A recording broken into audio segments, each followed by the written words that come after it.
Bonjour à tous. Dans le même registre que cette vidéo que j'avais publiée l'année dernière, je vais vous diffuser l'extrait d'un film. We were told to be here at 9 o'clock. We have 50 officers out there to test. For how many vacancies? 8. We have 5 men and 3 women. Promoted to inspector out of this group. 3 women. Do you object, Inspector? Now, who might you be? Oh, this is Ms. Gray of the mayor's staff. She's here to monitor these examinations. This is Inspector Callahan. Oh, yes, I know something of Inspector Callahan. And I'd like to tell you, Inspector, it is the mayor's intention that this department be brought more into line with the mainstream of 20th century thought. Just how does he figure to do that, Mrs. Gray? Well, for one thing, His Honor intends to broaden the areas of participation for women in the police force. That sounds very stylish. I think he also said something about winnowing the Neanderthals out of the department. Well, I guess we better get on with it. Next applicant. Officer Moore? Yes, sir. As you know, this is the final stage in your examination. It's a rather informal test in which we try to get some line on your ability to think on your feet, your reaction to stress and pressure, your ability to apply the law in a hypothetical situation, and so on. Okay? Yes, sir. How long have you been on the force? 9 years. What department? Mainly personnel and records. Personnel and records, huh? Yes, sir. Harry? Have you any questions for the applicant? Questions? How fast you run the 100? Come on, Callahan. You know how this board functions. All right, sorry.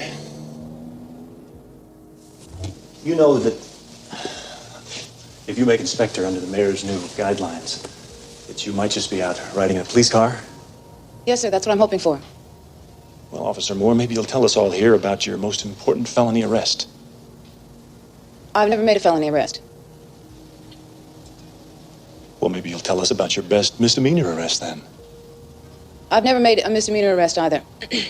Then what the hell gives you the right to become an inspector when there's men have been out there on the street for 10 or 15 years? The woman's place is in the home. Is that what you're trying to say? What do you think this is, some kind of encounter group? I want to know what Officer Moore is going to do when somebody points a gun at her and says, hit the deck, you son of a You're bitch! just deliberately trying to fail this candidate, aren't you, Callahan? Well, if she fails out there, she gets her ass blown off.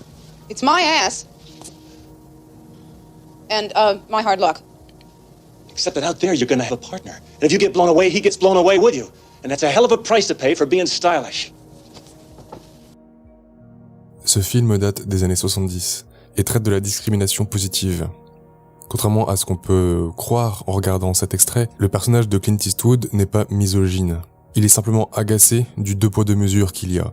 Voici l'audition qu'il y avait juste avant celle que je vous ai diffusée. Non, vous n'avez pas compris le topo. C'est moi qui suis le voleur. Vous, vous êtes le flic. Nous sommes au marché, vu? Et vous venez de me prendre en flagrant délit, article 20 du code. Mais pour m'en sortir, je saisis un otage, un boss. Mon revolver est sur sa tête. Et il n'y a aucune façon de m'avoir en vie. Et vous avez 10 secondes exactement pour vous décider. Dites-moi, qu'est-ce que vous allez faire? Je vous arrête. C'est une fille ou un garçon? Décidez-vous, voyons. Je dis rien. Faites quelque chose, je vais rester planté, mon Dieu! Voici ce qui se passe constamment, partout. Les féministes disent tout le temps que si les femmes sont si faibles, c'est à cause de l'éducation. Et comment éduque-t-on les filles? De manière tendre et compréhensive. On leur dit d'exprimer leurs sentiments, on leur dit de ne pas les renier, de les écouter, d'écouter leurs souffrances et de l'extérioriser, de s'attarder sur ces détails-là que sont les sentiments. Alors je suis désolé, mais les personnes les plus tendres qui soient vis-à-vis des femmes, ce sont les féministes. Donc là encore, ce qu'on peut observer, c'est que le féminisme n'est qu'un prolongement du patriarcat. Le féminisme traite les femmes comme le patriarcat le fait, à la différence que le féminisme est hypocrite à ce sujet. Il prétend les responsabiliser alors que c'est faux. C'est jamais de la faute des femmes, c'est bien le credo du féminisme ça. Au bout d'un moment, il va bien falloir admettre que l'excuse du plafond de verre ne tient pas. Alors, admettons juste le temps de cette vidéo que tout n'est que construction sociale. La biologie, ça n'existe pas, et la psychologie ne se base pas sur la biologie. C'est-à-dire que votre esprit n'est pas du tout dans un contenant qui est biologique. Genre le cerveau, ça n'existe pas. L'évolution n'a jamais été appliquée au cerveau, voilà. Donc admettons cette prémisse complètement absurde et hors sol. Admettons-la. Si tout n'est que construction sociale, alors il faudrait commencer à mettre cher aux femmes comme on met cher aux hommes, pour qu'elles soient réellement les égales des hommes en termes de résultats. Arrêtez la discrimination positive, arrêtez les quotas. Dites aux femmes d'arrêter de chialer. Dites-leur d'arrêter d'écouter leurs sentiments. Quand une fille tombe d'un vélo, ne la relevez pas, laissez-la se relever toute seule. Dites-lui d'arrêter de pleurer et de remonter en selle.